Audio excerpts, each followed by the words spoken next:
Okay.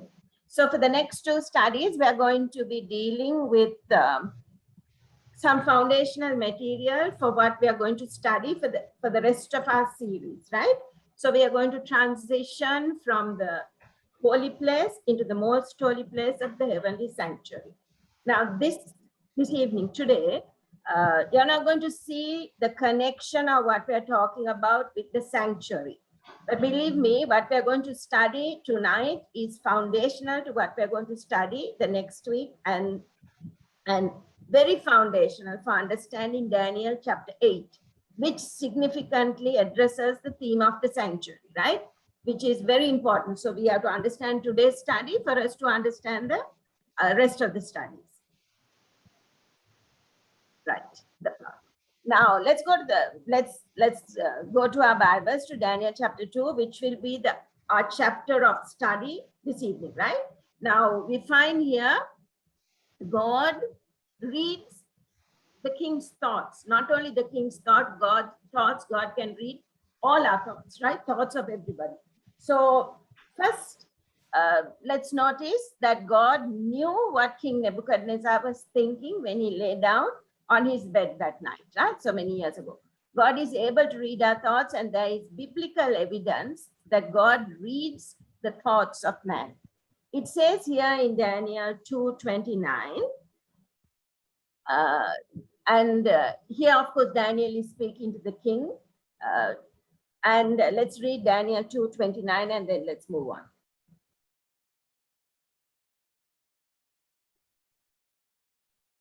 As for thee, O king, thy thoughts came into thy mind upon thy bed. What should come to pass hereafter? And he that revealeth secrets maketh known to thee what shall come to pass. Thanks, Auntie. So we find now, what was Nebuchadnezzar actually thinking about when he went to bed?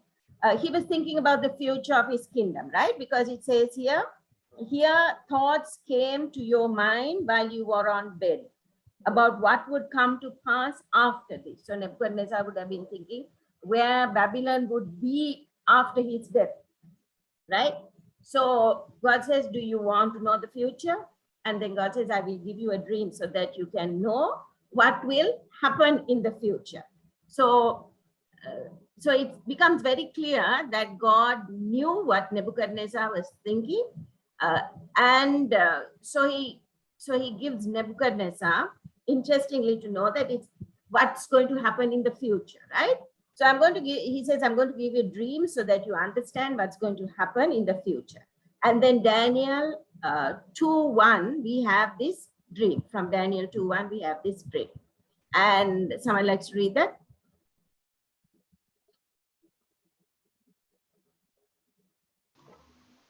Now in the second year of Nebuchadnezzar's reign, Nebuchadnezzar had dreams, and his spirit was so troubled that his sleep left him. Okay, so then God gives Nebuchadnezzar this dream, and Nebuchadnezzar wakes up. And strange thing is, he can't remember this dream. Notice that God made him forget the dream. God gives him the dream. God read his thoughts, and he said, okay, Nebuchadnezzar, I'm going to tell you what's going to happen, a sweep of the future, right? From his time right down to our times. Nebuchadnezzar has a vision of what's going to happen, and then God makes him forget, because Daniel 2:3 tells us that, exactly that.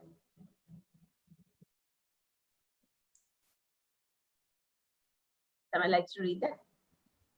And the king said to them, I have had a dream, and my spirit is anxious to know the dream. So obviously Nebuchadnezzar had forgotten what the dream was, but he knew that it was important. Now, for what possible purpose could there be in God, giving first God knows what Nebuchadnezzar wanted, and then what was the purpose for God to give this dream and then take it away from Nebuchadnezzar? Now, God knew that when Nebuchadnezzar forgot the dream, that Nebuchadnezzar would call the experts of Babylon to tell him his dream and what the dream meant, right? And we find that that's exactly what Nebuchadnezzar did. Now, God had a purpose. He wanted to reveal who was the true God, who knew the future, right?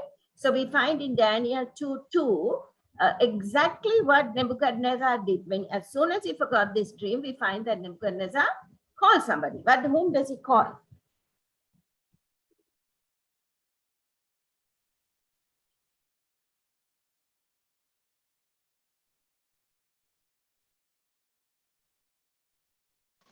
Nina, can you increase the volume a bit?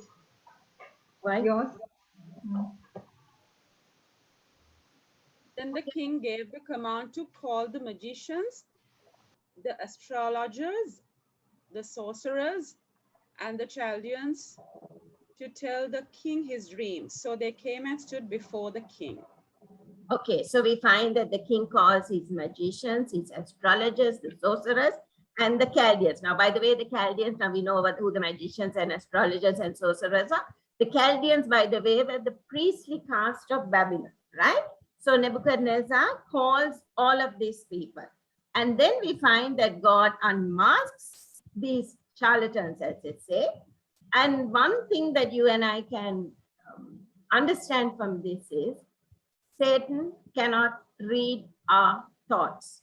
He can guess at them, but he cannot read our thoughts. The only one who can read our thoughts is God, right?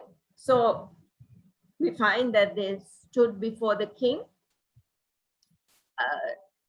And we also find that God knows the future from then. So God knew that Nebuchadnezzar was going to call all these magicians and astrologers and sorcerers to tell him his dream. And so the purpose of God leading Nebuchadnezzar to forget his dream was so that these individuals would appear before the king and they would not be able to tell the king his dream. And everyone would see that the religion of Babylon was bankrupt. They couldn't even tell a dream, right? And so in other words, God wanted to unmask these so-called experts. He wanted to show that magic, astrology, sorcery does not work. And that's exactly what happened here. Notice Daniel chapter 2 and verse 10. Let's read that and see what happens.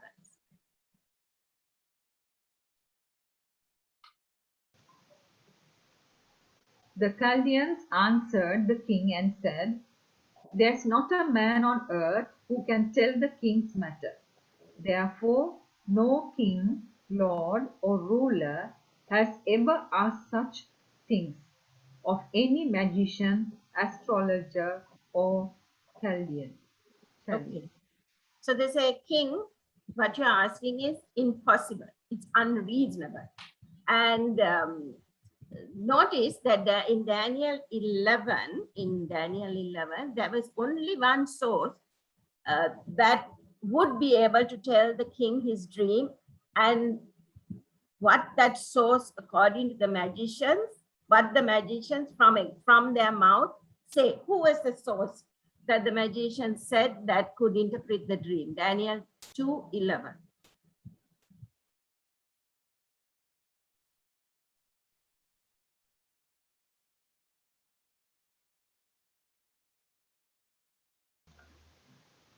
It is a difficult thing that the king requests, and there's no other who can tell it to the king except the God whose dwelling is not with flesh. Okay, so there are three keywords there that I want us all to notice. Here the gods whose, the magicians say, the gods whose dwelling is not with flesh. So do you know what they're saying? They're saying, you know, the gods that we serve like to conceal. They like to keep secrets. Only if they should choose to reveal the dream would we know what the dream is. So in other words, they're saying our gods conceal, they hide, they keep secrets. But Amos tells us something totally different about the God of heaven, the God whom we worship, right?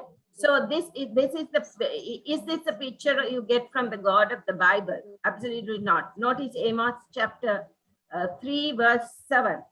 It says there, surely the Lord God does nothing unless he reveals his secrets to the servants, his prophets, right? So the God of the Bible doesn't conceal his plans, he reveals them, right? God reveals his plans and he reveals them through the prophet. Remember, there is a chain of command. God the Father gives it to Jesus, Jesus gives it to the Holy Spirit, Holy Spirit gives it to the angel gives it to the prophet, prophet writes it and gives it to the church.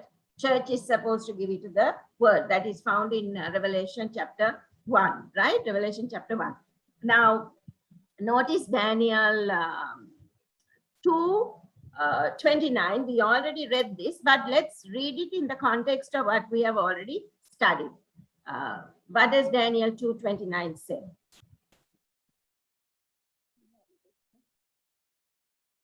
As for the king, as for thee. As for you, O king, thoughts came to your mind while on your bed about what would come to pass after this, and he reveals secrets, has made known to you what will be. Okay. So can we think of another text that we are familiar with in the Bible where the words God, dwell, and flesh appear together? We find that in the New Testament in John 1:14, where it says, and the word became flesh and dwelt among us, and we beheld his glory, the glory as of the only begotten of the Father, full of grace and truth. This is talking about Jesus, right? Because verse 1 says, and the word became flesh, right? So the word is God. That's what John 1:1 tells us. So it's talking about Jesus. So who is the great revealer? According to the Bible, the great revealer of God and God's truths and what he wants to tell us is Jesus, right? In person. So Jesus in person came and revealed to us God's purpose for us, right? Which was salvation. Then also notice Satan worked upon the mind of the king to give the decree to kill the servants of God. Now, Satan has already seen the faithfulness of Daniel and his friends in chapter 1, and he knew they were a potential problem to him and his schemes. So the devil worked on the mind of the king to give this decree. Now, like we said, the devil is not able to read our thoughts, right? If he could read the thoughts of man, believe me, he would have given the magicians the information that they needed, right? So he would then show that the religion of Babylon was great, right? But this vision shows us that he's not able to read the thoughts of man. But Satan has been around for long. He's quite an intelligent being. He's far intelligent than Earth.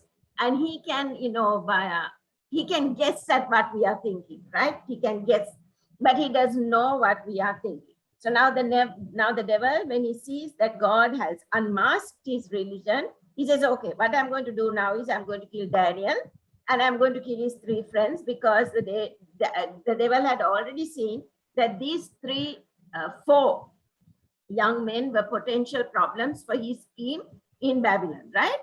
Because in Daniel chapter 1, how did you know this? In Daniel chapter 1, these 3 men, Shadrach, Meshach, and Abednego, were, along with Daniel, had been faithful to God in their eating, in their drinking. And so the devil says, these individuals are a potential problem to me. And what I'm going to do now is I'm going to work on the king's mind so that he will issue a decree that they will all die. So God unmasks his religious leaders, that is Satan's, and Satan in turn is going to kill God's people. Right? Now let's read Daniel 2:12 and 13. Prove thy servants, I beseech thee, 10 days, and let them give us. So, Auntie, can we read Daniel 2:12 and 13, Auntie? Daniel 2, sorry. Okay, for this cause, the king was angry and very furious and commanded to destroy all the wise men of Babylon. And the decree went forth that the wise men should be slain. And they sought Daniel and his fellows to be slain. Okay, so can you see Satan's little plan, how he hatches it and plots it? But we find that God brings Daniel and his friends to prominence in this kingdom. So instead of Daniel and his friends being killed, God brought Daniel and his friends to prominence in the kingdom, right? They were given the high posts, right? We find that, God allowed them to be brought before the king so they could occupy prominent positions. Daniel, in fact, was the prime minister of Babylon, right? Let's read Daniel 2:48 to 49.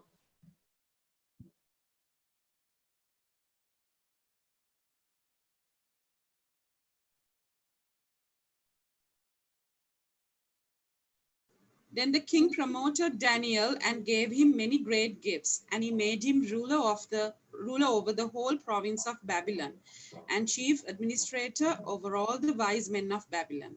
Also Daniel petitioned the king, and he set Shadrach, Meshach, and Abednego over the affairs of the province of Babylon. But Daniel sat in the gate of the king. Okay, so if you can notice, there is a play and a counter play going on here, right? And God says, okay, Nebuchadnezzar, you want to know what's happening in the future. God gives him a dream, he makes him forget it, and then he reveals the astrologers and the bankruptcy of the Babylonian religion, and then Satan steps in and he tries to destroy Daniel and his friends, but God steps in, and then Daniel and his friends are promoted, right? They're promoted. So what method, now let's go on, what method did God use to show Daniel the dream? Did he say, Daniel, wait until it's nighttime and you go out and look at the stars? Or did he say, Daniel, go before the king and ask him to show you his palm? Or did he say, Daniel, go to a medium and have the medium conjure up the dead? No, how did God reveal his secrets to the prophet? This is very important for us to know. How did God reveal his secrets, his plans, his will to his prophets? Daniel 2:17 to 18. Someone likes to read that?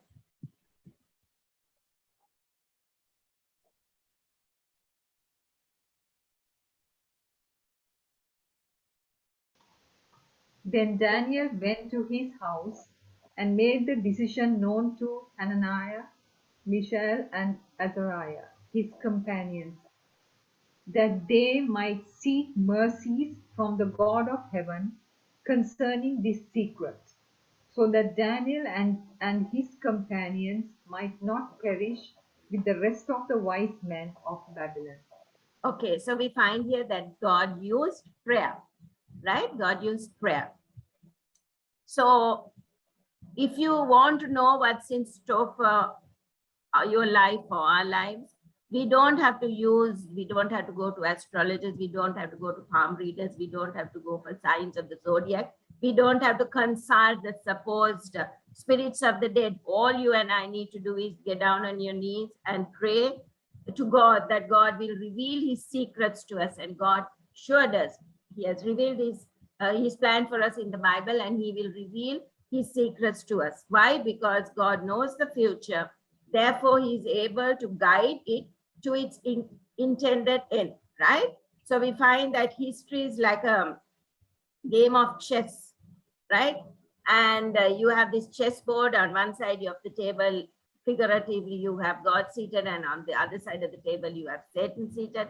And the movement of the pawns on the board are the movements of history. So God says to Satan, you move. And so the devil moves in history, and then God says, you move, my turn. So God, there is a counterplay going on in history. As history develops and the play God shows his plan, Satan tries to subvert it, and then God overrules. So Satan is trying to interrupt God's plan, and God implementing his plans. Now, let me ask you, is Satan at a disadvantage? He most certainly is, right? If you could play a game of chess where you already knew the moves that the other player was going to make, how much of a chance do you think that that person would have? Absolutely none, right? So the devil has to guess how God is going to play, but God knows every move the devil is going to make, and therefore he can take measures to counteract the moves that the devil wants to make in human history, because God knows the end from the beginning. So, you and I can rest assured, however much turmoil in the political arena of the world is, that God is in control, right? So whatever takes place, whoever is in power, remember, unless God permits it, he or she or that person cannot sit in that place, right? Because it's very clear from what we are now going to study. Okay, now let's go to the dream, right? Now Daniel tells the king his dream. So let's talk about the dream first. It's found in Daniel 2 verses 31. Remember one thing, that the dream doesn't have gaps or interruptions in the historical flow of powers of this earth. Now this dream begins in Nebuchadnezzar's time, right? It's 606 BC, and it flows without stop, without bracket, without a parenthesis or a gap, right up to our time, right up to Jesus's coming, right? So there is no gaps, no interruptions in the flow of history as given by God. Someone likes to read Daniel 2:31, maybe all those up to 35.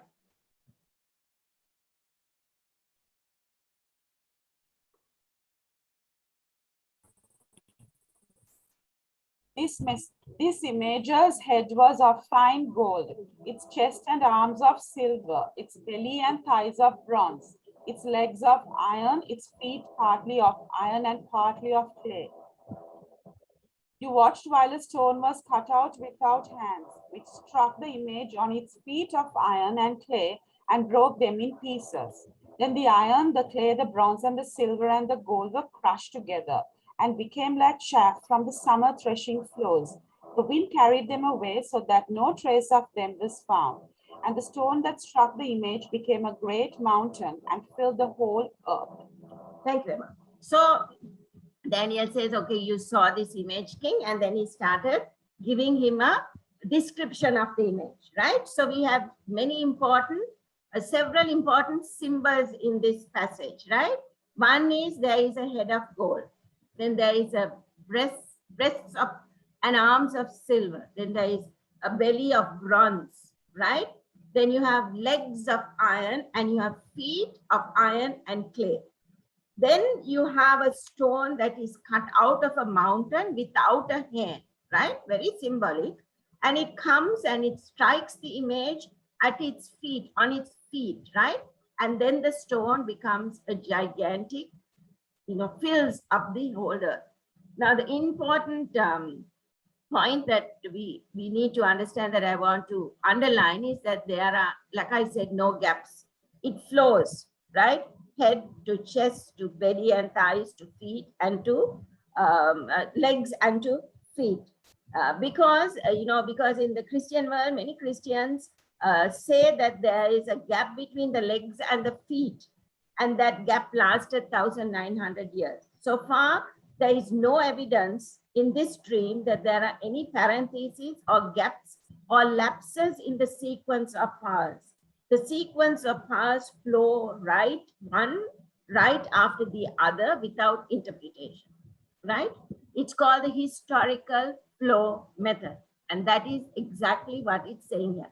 We cannot put into scripture what we think. If we don't understand something, we can't put into it. You accept scripture the way it is, because the Bible, we are going to find out, interprets its own self. Okay, so let's move to the next slide. Right, now the king ruled because God gave him the kingdom, Now, Nebuchadnezzar and his kingdom are the head of gold. Let's notice the interpretation, because later in the chapter we have what the dream means, right? So let's go to the interpretation, see how Daniel interprets it, how God gives the interpretation of the dream to Daniel, and he explains it. Daniel 20:37 to 38. Daniel 2:37 to 38.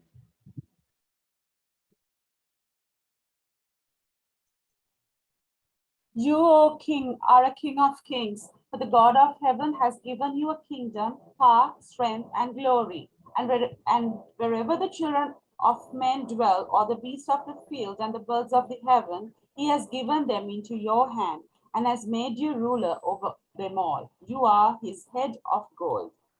So it's very clear here, right? That the kingdom, Nebuchadnezzar's kingdom, was given to him by God. If God didn't give it, Nebuchadnezzar wouldn't have had that kingdom, right? And then Daniel goes to explain in verse 38. He explains it further. Someone likes to read that also?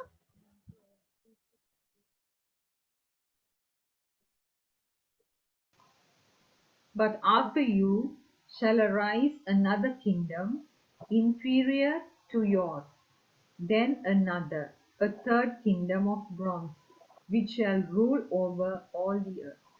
Right. So now, why was Nebuchadnezzar such a great king, right?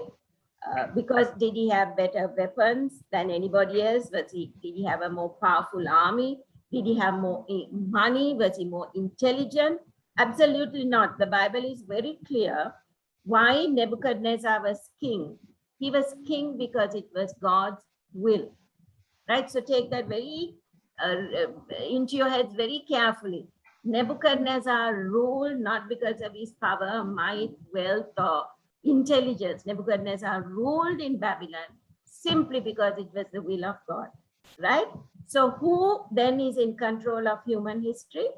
God is in control of human history. So you and I don't have to worry about what's happening today or what will happen in the future, because when we finish studying this, we will know that God is in control of the entire sweep of history, right? From the beginning of time to the end. And here he's giving us just a brief look at how history flows. So what again is the head of gold? It represents Nebuchadnezzar.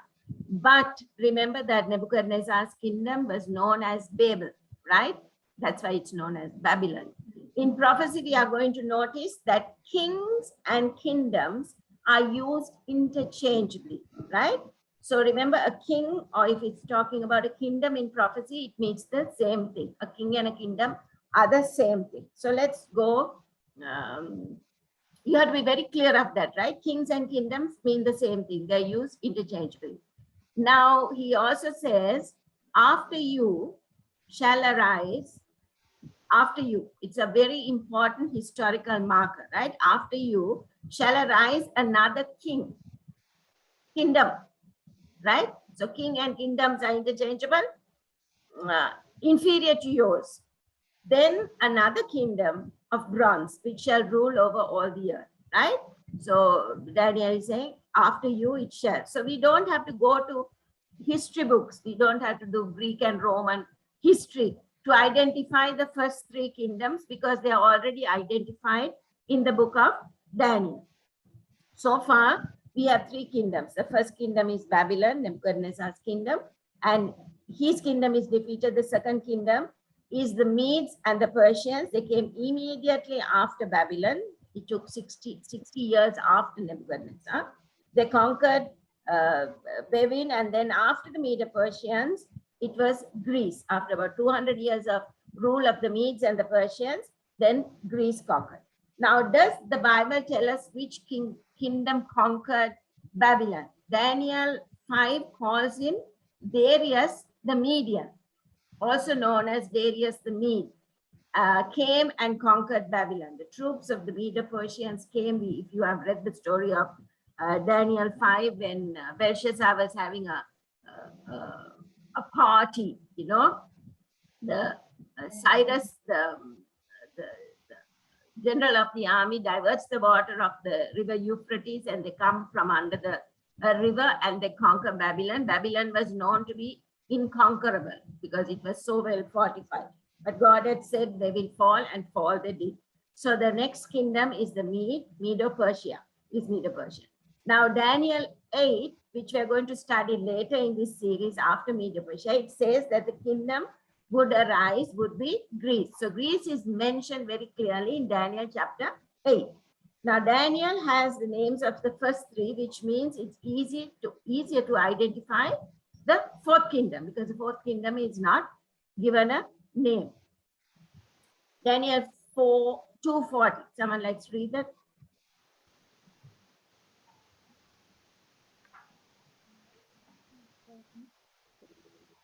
And the fourth kingdom,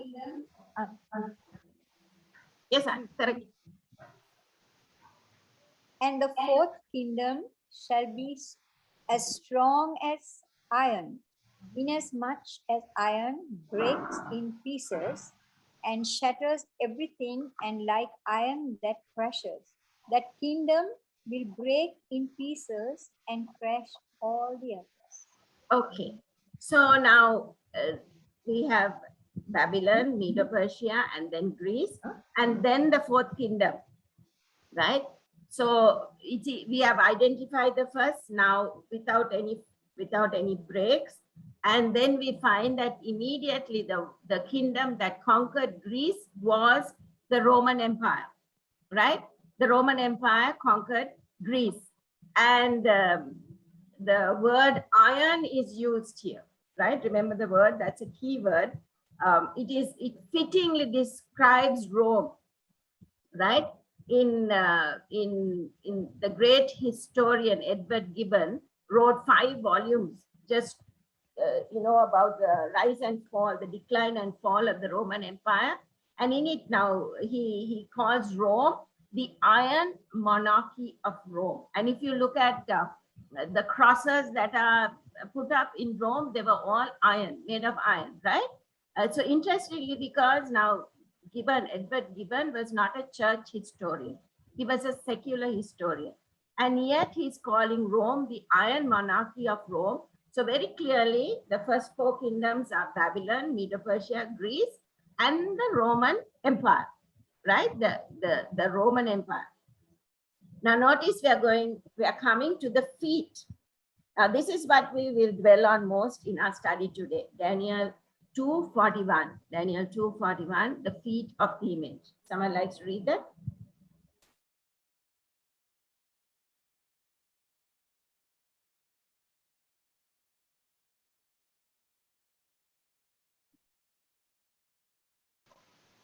Whereas you saw the feet and toes, partly of potter's clay and partly of iron, the kingdom shall be divided. Yet the strength of the iron shall be in it, just as you saw the iron mixed with ceramic clay. And as the toes of the feet were partly of iron and partly of clay, so the kingdom shall be partly strong and partly fragile. Okay, so partly strong. Remember, we identified the iron as the Roman Empire. So as the Roman Empire was a political system, right?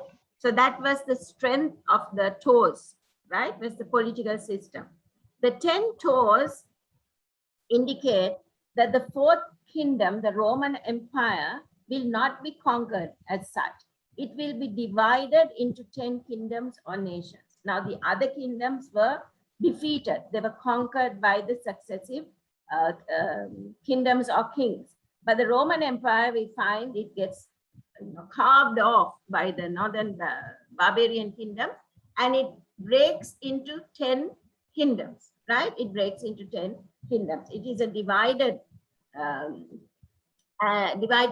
in a divided state. Rome continues to rule, right? Rome continued to rule, but it was in a divided state, right? It was divided into 10 kingdoms because the last time I counted, we all have 10 toes.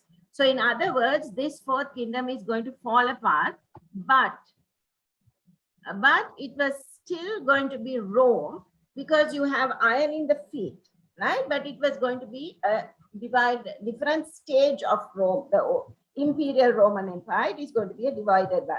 Now notice that in the iron, in the feet, is added a strange element. It says there clay, potter's clay. Now this clay is a very special type of clay, potter's clay, right? What existed before iron or clay? What existed before iron or clay? It was the iron, right? Iron existed. So iron continues in the feet, and then afterwards clay is added to the iron. So the iron continues from the legs into the feet, but we find that clay is added, right? So iron already existed, it continues to exist, but with clay added. So then this will be a different type of Rome, right? It's going to be a different type of Rome, an amalgamated Rome. Now, do we understand the word amalgamate? Amalgamate means it is Rome that is a mixture not only of iron. Iron is the political Rome, the imperial political system. It's no longer a political system alone. There is another element that is mixed or blended in or amalgamated with it. Now tell me who in their right minds would join iron and clay? They are two totally different elements, right? So there's no way that you can amalgamate, mix them and have a result that is strong because they don't mix together, right? So iron has a legitimate function by itself. As a political system, Rome had a legitimate function as itself. Now the clay also has a legitimate function by itself. Only when they are mixed, they're both weakened, because if you can't bind together, if you can't gel together, then you are not strong, right? So then it becomes an illegitimate or illegitimate union, right? Because the two metals don't blend together. So it becomes an illegitimate union. Right. Now let's find out symbolically what this clay is. Now we know that iron is the political system, but what is the clay? Because Daniel 2, all the symbols are of metal, right? You have gold, you have silver, you have bronze, then you have iron. Then you have the stone mountain. So therefore the potter's clay must also be symbolic, right? So it has to symbolize something. So what does it symbolize? Let's go to the Bible, right? Now potter's clay has symbolizes something, because Rome is going to be divided, and it's going to be a different kind of Rome from the legs, right? So it's going to be an amalgamated, a mixed Rome. So we need to know what the clay represents, right?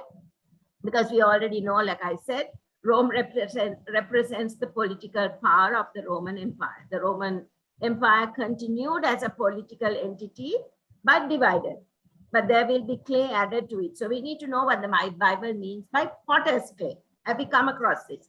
There are many passages of scripture that explain what potter's clay is. One is Jeremiah 18, 1-6. Let's read Jeremiah 18, 1-6. Someone likes to read that?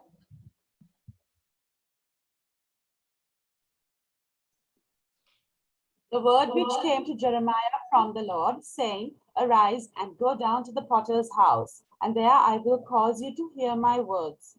Then I went down to the potter's house, and there he was, making something at the wheel, and the vessel that he made of clay was marred in the hand of the potter. So he made it again into another vessel, as it seemed good to the potter to make. Then the word of the Lord came to me, saying, O house of Israel, can I not do with you as this potter, says the Lord? Look, as the clay is in the potter's hand, so are you in my hand, O house of Israel. Okay, so isn't that clear, right? So God is saying that Israel, his church Israel, was the clay, was like potter's clay. So Jeremiah here is actually describing the Babylonian captivity. And if you want a text to prove that he's talking about the Babylonian captivity, Jeremiah 19:11 gives you that, but we are not going to go because we don't have the time. It shows that the breaking of the vessel represents the destruction of Jerusalem, and the potter's clay represents Israel, God's Old Testament church. Remember, we did that in one of our previous studies, which we don't, like I said, we don't have time to go through. So the same terminology of potter refers to the captivity of Israel when they are taken by Nebuchadnezzar. So in other words, God formed Israel as his church, as his people at Mount Sinai. Remember, he called them into a marriage covenant, but because of apostasy, they broke God's law. And after and God sends them into captivity, right? Nebuchadnezzar comes and captures them. And after 70 years of captivity, God gives them 70 years, right? God restored Israel once again to their land, and he made them a vessel again. So we don't have to guess at this because the explanation is already given in verse 8, right? So based on Jeremiah 18, the potter's clay represents God's people. It represents his Old Testament church. In other words, it represents a religious institution. The Old Testament church of Israel was a religious institution for God. So we have a political institution in the iron legs, and then we have the clay, which is a religious institution. Can you see the political and religious institutions in the amalgamation on the feet? Is that clear? Okay, I think it is clear. I think silence is clear. Now let's go to Genesis 2:7. You're not going to see the connection immediately with this, but you're going to see it in a few moments. Now we are going to talk about the creation of man. Notice what it says in Genesis 2:7. It says there, and the Lord God formed man of dust of the ground and breathed into his nostrils the breath of life, and man became a living being. Remember those three highlighted words, right? Who was God? God was the potter. So let's see in how scripture reads. How many of us have ever tried forming anything of dust? As we know, dust, you can't, right? Because dust just crumbles. So this then has to be wet dust. It's really what the Bible is talking about here is potter's clay, as we're going to read in Genesis, as we read here, right? Now Isaiah 64:8 and also Isaiah 45:9 tell us that the body of dust was formed to perfection, but it had no life. So God uses potter's clay to create Adam, but Adam had no life. There was no breath of life in him, in the body. Not that Adam was, Jesus had to breathe into the body the spirit of life, and the body lived. So all the body parts began to function only after the breath of life was given to it. So the faculty of man was made of dust, his physical body, right? With all the different members, the arms, the legs, the heart, the lungs, the stomach, the fingers, the nose, the mouth, they all had different functions. They were different members, parts, right? It was a perfect body that God created, but it was a lifeless body. It wasn't a dead body. It was a lifeless body. It didn't have life, right? So what was it lacking? It was lacking the breath of God or the spirit of life. So did every member start to function when God breathed into Adam? The heart started beating. Did the lungs start breathing? Did the stomach start digesting once Adam and Eve started eating? And did their fingers start moving? Did they start walking? Yes, the body started functioning together as soon as there was breath in, as soon as the spirit of breath was given to it. So it came together and each member started functioning when the spirit came. So we also find that all the members of the body function in perfect unity. Now here is where the Bible tells us that God, when he created man, he did it like the potter. It's found in Isaiah 64 verse 8. Someone likes to read that? But now, O Lord, thou art Father, we are the clay. Thou art our father, we are the clay, and thou art potter, and we all are the work of thy hand. Isn't that clear?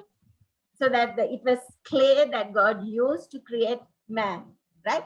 So that is why it says, you know, the Bible explains itself. Then Jeremiah 45:9 also uses its same terminology, right? So what kind of clay did God use to form man? He used clean clay, right? And after he had breathed into man, man became a living being. Now, this is talking about the literal creation of man. But the literal creation of man has a symbolic meaning as well. Because in Daniel 2, we are not dealing with the literal, right? We are dealing with symbols. Now, remember that in prophecy, we deal with symbols. And when the Old Testament prophecy, the Old Testament ends, prophecy, the geography of the Old Testament in the Old Testament would have been literal, but it becomes spiritual and this not literal, it becomes spiritual in the New Testament. That's a little bit of what I learned today. Now, let me ask you, what was the body of Christ? What is the body of Christ? Symbolically speaking or spiritually speaking? Colossians 1:18 gives us the answer to that. Someone likes to read that?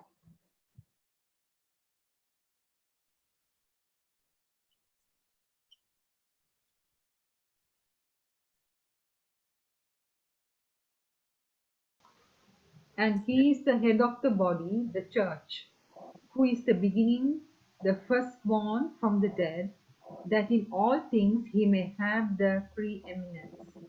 Okay, so now what I'm trying to help us understand is what the clay represents. That's very symbolic, very important for us to understand what clay means, right? We found out from Isaiah that clay, potter's clay, represented God's church, Israel.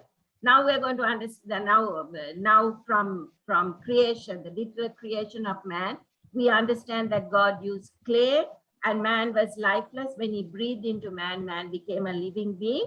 And then Colossians 1:18 tells us that the body of Christ is church, right? He is the head, and you and I and everybody of us are members of the church. Is that clear? Because we have to establish the fact that clay represents the church, God's church, right? So we are establishing that from the Bible. Now, who created the church? Jesus said, on this rock, I will build my church. So who was it that created his body, the body of the church? God created the church. He created this body of the church. In what condition was the body before the day of Pentecost? Have you ever thought of that? Did they all come together? Now Old Testament, Israel was God's Old Testament church, right? Now we are moving to the New Testament. So what was the condition of the body before the day of Pentecost? We find that they all had come together, but they hadn't the breath of the Spirit. So Acts 2:1 says, when the day of Pentecost had fully come, they were all with one accord in one place, much like the creation of Adam. All Adam's organs were in perfect order, but they were not functioning, right?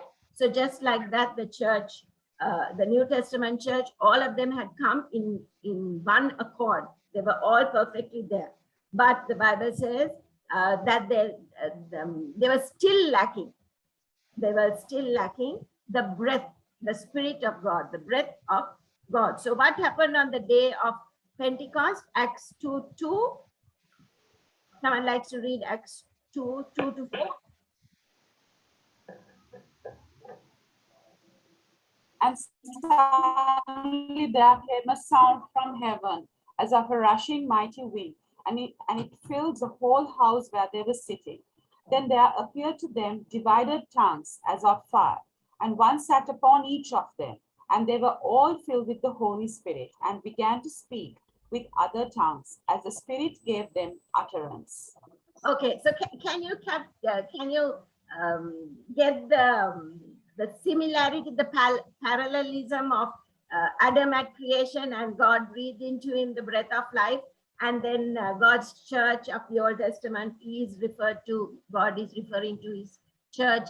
He's the potter and he makes his church. And then we find in the New Testament, remember God has one church, but two periods. Remember we studied that? So the first period he refers to in the Old Testament. This is the next period. So his church all comes together, and they became alive when the Spirit of the Holy Spirit came on the day of Pentecost, when the Holy Spirit entered the body of the church, right? So by the way, we are not on, they not only spoke in tongues, but all the gifts of the Spirit came alive in the church on the day of Pentecost, right? So I hope you're catching the picture. We are dealing with symbols here, right? Genesis 2:7, you have the literal creation of literal man, and that's representative of the symbolic church of Jesus Christ, which he created out of potter's clay, so to speak, and then he gave it the Holy Spirit, the breath of life. Now, did the body of Christ, the church, the Christian church, start functioning? Did every member of the body fulfill its functions? It did, right? Soon after the day of Pentecost, it did. So let's move to Paul, to 1 Corinthians 12:12-13.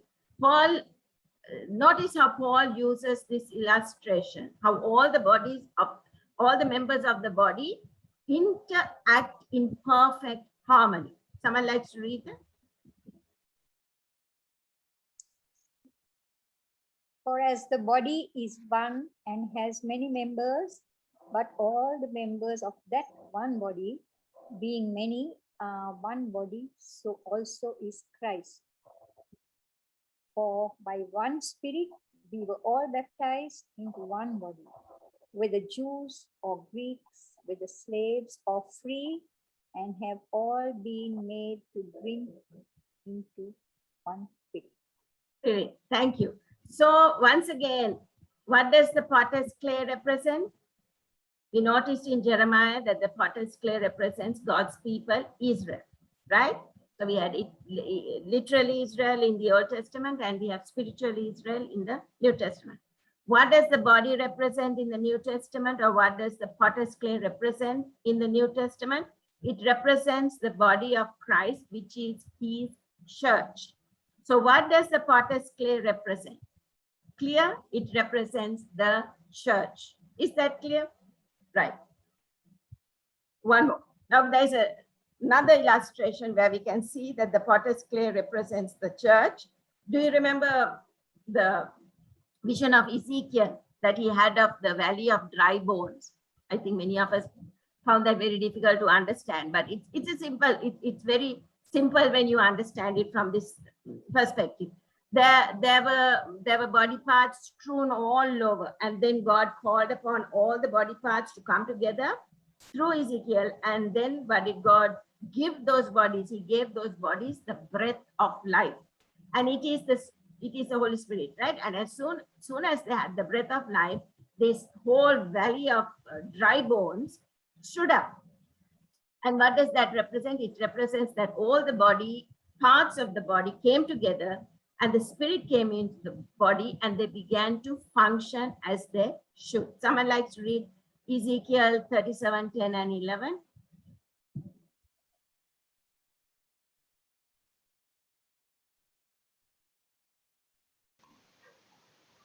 So I prophesied as he commanded me, and breath came into them, and they lived and stood upon their feet, an exceedingly great army.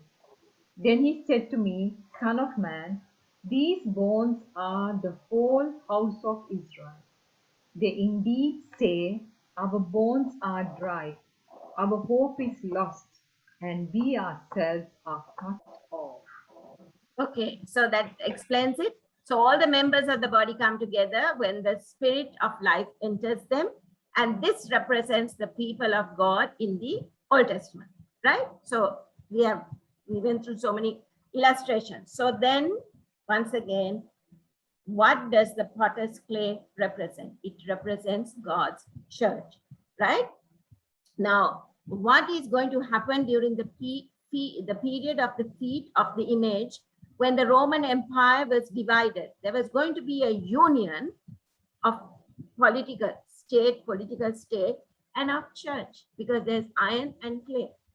So during the period of the feet in this image of the image that Daniel saw in Nebuchadnezzar saw and that Daniel interprets, there's going to be a union of church and state, and it is an amalgamation, and it is not strong, right? So what then is going to happen? The Roman Empire is going to be divided, and it's going to get united with a church, with the church, right? So in other words, during this period of the feet, you are not only going to have an empire, it was going to be an empire that was united with the church. Remember, church and state. Remember this very clearly, because we are going to come back to this next week when we study Daniel chapter 7, right? Church and state. That is what the toes of iron and clay represent. Now a different symbol, but same meaning, right? Revelation 17 presents the same idea, but it uses different symbols. This is speaking about the end time. That is our time. The end time began in 1798, right? When the Pope was taken captive. From that time onwards, right now is the end time. Meaning that the union of church and state, right? So what does the woman represent in prophecy? We have done this before. A woman represents the church. If it's a pure woman dressed in white, it's a church that we are talking about is a pure church, right? And we talk about the woman of Revelation 12. Remember, we said God had a faithful church who was dressed in white with a crown of stars, 12 stars, and she was dressed in the sun and she stood on the moon. That was God's pure church, right? That was the Old Testament and referred to the New Testament church. God has one church, but two different periods. Now, this in Revelation 17:1 is talking about a harlot woman. So what kind of a church are we talking about here? We're talking about a church that is in apostasy. How does she become a harlot? How did the church become a harlot? How did she become a fornicating woman? Let's read Revelation 17:1-2.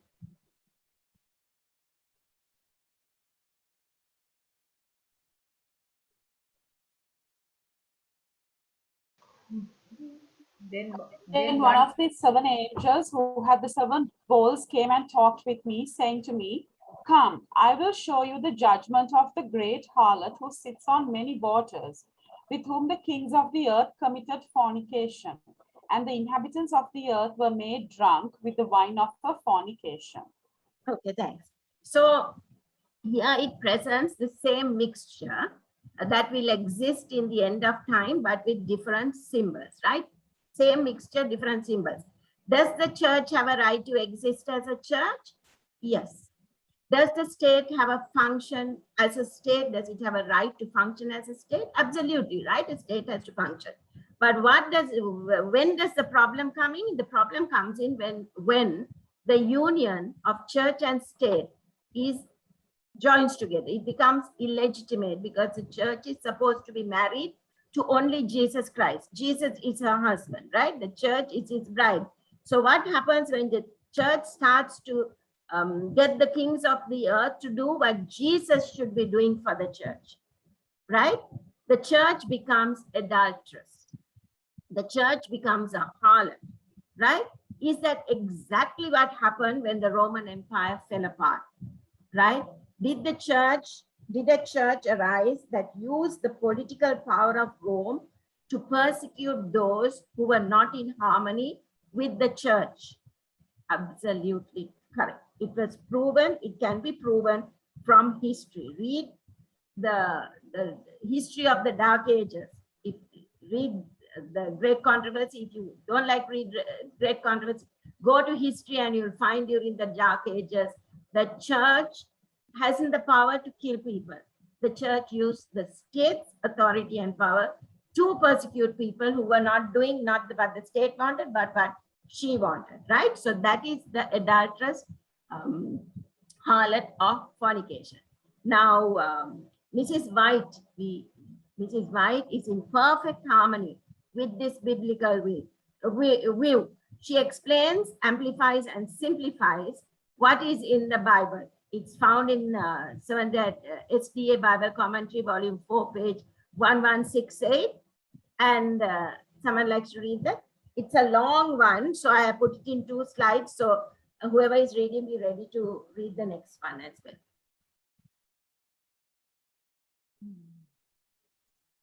We have come. SDA Bible Commentary, Volume 4, page 1168. We have come to a time when God's sacred work is represented by the feet of the image in which the iron was mixed with the miry clay. God has a people, a chosen people, whose discernment must be sanctified, who must not become unholy by laying upon the foundation wood, hay, and stubble. Every soul who is loyal to the commandments of God will see that the distinguishing feature of our faith is the seventh-day Sabbath. If the government would honor the Sabbath as God has commanded, it would stand in the strength of God and in defense of the faith once delivered to the saints. But statesmen will uphold the spurious Sabbath and will mingle their religious faith with the observance of this child of the papacy, placing it above the Sabbath, which the Lord has sanctified and blessed, setting it apart for man to keep holy as a sign between him and his people to 1,000 generations. The mingling of churchcraft and statecraft is represented by the iron and the clay. This union is weakening all the power of the churches. This investing the church with the power of the state will bring evil results. Men have almost passed the point of God's forbearance. They have invested their strength in politics and have united with the papacy. But the time will come when God will punish those who have made void his law, and their evil work will recoil upon themselves. Isn't that awesome? Yes. It's an awesome statement. Here she says that if the government would honor the Sabbath, just a clarification, it doesn't mean that they legislate to make the Sabbath day rest. It means that they respect the people of God's right to worship on the Sabbath and guarantee that right? Like in America, their First Amendment lets a person worship, the way they want. So that's what it is meaning. And we know that in a little later on that they will bring legislature to, so that people can't worship on the Sabbath. Now let's go to the mountain. We can't end without talking about the mountain. What does the mountain represent? Let's go back to Daniel 2:34 and 35. This is the climax of this dream. Someone likes to read that? You watched while a stone was cut out without hands, which struck the image on its feet of iron and clay and broke them in pieces. Then the iron, the clay, the bronze, the silver, and the gold were crushed together and became like chaff from the summer threshing floors. The wind carried them away so that no trace of them was found. And the stone that struck the image became a great mountain and filled the whole earth. Okay, so this is the dream, right? We are going to the interpretation in a while. So the mountain is symbolic of the everlasting kingdom of Christ that fills the earth, right? The mountain is the everlasting kingdom of Christ. Now the explanation to the dream is found in verse 44. Now let's read that.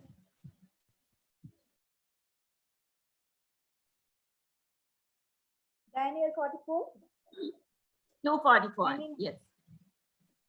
And in the days of these kings shall the God of heaven set up a kingdom which shall never be destroyed, and the kingdom shall not be left to other people, but it shall break in pieces and consume all these kingdoms, and it shall stand forever. Thank you. So no more kingdoms. After the tolls, no more kingdoms, right? So how is this kingdom established? Well, here we come to the stone. We come to the part of the stone. What the stone has to do, we find that the stone destroys the kingdoms of the world so that the stone becomes a mountain that fills the whole earth. Now, how will the kingdom be established? sorry. Right, the stone. What is represented by the stone that was cut out without hands, without a hand?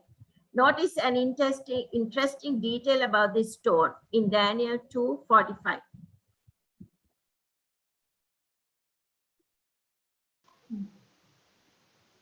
Inasmuch as you saw that the stone was cut out of the mountain without hands, and that it broke in pieces the iron, the bronze and clay, the silver and the gold. The great God has made known to the king what will come to pass after this. The dream is certain and its interpretation is sure. Thanks, Shanta. So what does this stone represent? Let's go to the Bible. Let's go to Matthew 21:42. And Jesus gives us the answer. There is only, this is only one verse. There are many more verses in the New Testament. This is the conclusion of the parable that Jesus gives of the vineyard workers.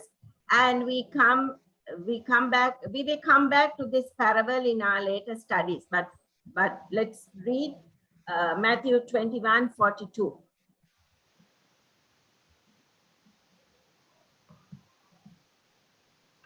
Jesus said unto them, did ye ever read in the scriptures, the stone which the builders rejected, the same is become the head of the corner. This is the Lord's doing, and it is marvelous in our eyes.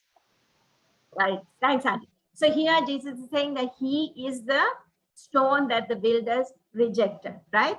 Let's go to what it means, not with hands. What does not with hands mean? There are two verses that explain it. Hebrews 9:11 and Mark 14:51. Someone likes to read Hebrews 9:11. But Christ came as high priest of the good things to come, with the greater and more perfect tabernacle, not made with hands, that is, not of this creation. Thanks, Shanta. So what is this tabernacle, which is greater and more perfect? It is the heavenly sanctuary. Remember, these are key statements that we are going to study in next week and the future studies. So who built the earthly sanctuary? Moses, right? So the earthly sanctuary was built by human hands. But when it says not built with hands, that is, it was not of this creation, it was not of earthly creation. It is the kingdom of God, right? The kingdom of God will not be established by men within history. That's what God is saying. The kingdom of God will not be established by men within history. Nobody will conquer and defeat, right? Nobody will elect and be elected. It will be established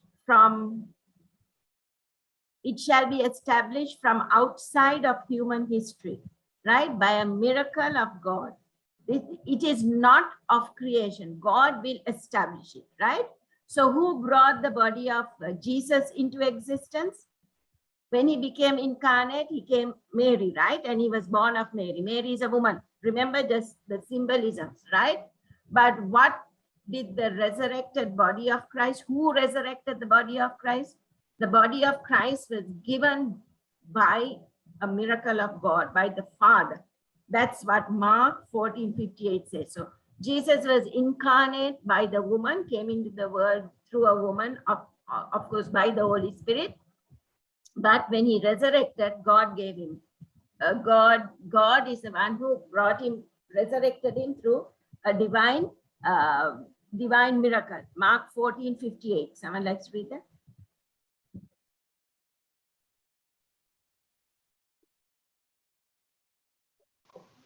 We heard him say, I will destroy this temple made with hands, and within 3 days I will build another made without hands.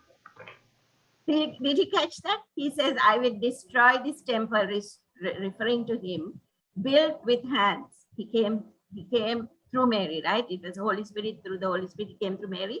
And then he said, within 3 days, I will build another one made without hands, right? So without hands means without human intervention by a divine miracle of God. Is that clear?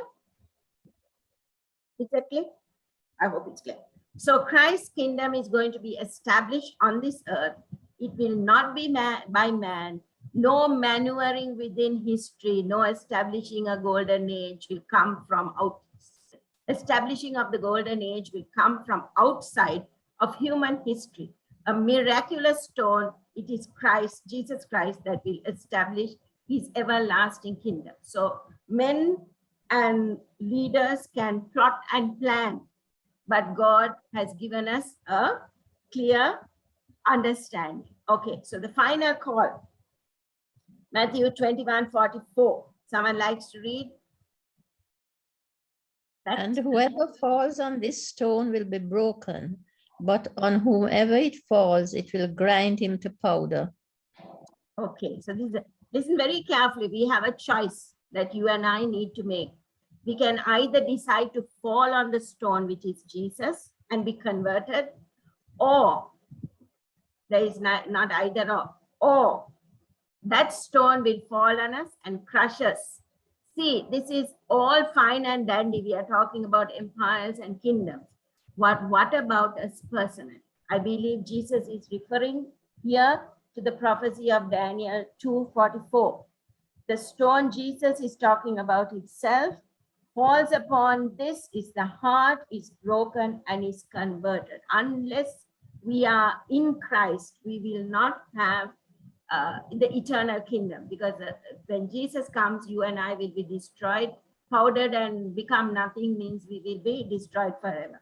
So the plea of God is God is calling all of us to receive Jesus as our Savior and Lord, to fall on the stone so that he breaks our selfish heart. And in this way, when Jesus comes, we will be in his kingdom, the stone kingdom.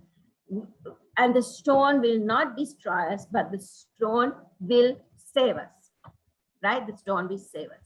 So just a little sequence of what is happening that I want us to see, where we will be talking about next week. So we have Daniel 2 here, gold, silver, bronze, iron, toes of iron, and then clay. Then we find God's kingdom. Then in Daniel 7, we are going to be introduced to animals of prey, the lion, the bear, the leopard, the dragon, 10 horns, little horn, and the kingdom. Then if you compare that to the Revelation 13, you still have the lion, which means the gold. You still have the bear, which is silver, the leopard, the dragon, the 10 horns, which are the toes, the beast. The little horn is called the beast, which is the clay, which is the church, right? Remember, the church is the clay. The 10 horns are the political system, and then the kingdom. And these are the dates of those kingdoms. Babylon was from 605 to 539 BC. Medo-Persia ruled from 539 BC to 331 BC. Can you see there was no breaking in this in their flow? Greece was from 331 BC to 168 BC, and Rome, Imperial Rome, right? The Roman Empire was from 168 BC to 476 AD. Then Rome was divided. The northern barbarian tribes carved out Rome into 10 from 476 AD to 538 AD. And then Papal Rome rose to power from 538 to 1798 AD. And then it received its wound. Now we are at the end of time. We have no date because time prophecy ceased in 1844. Okay, just a second.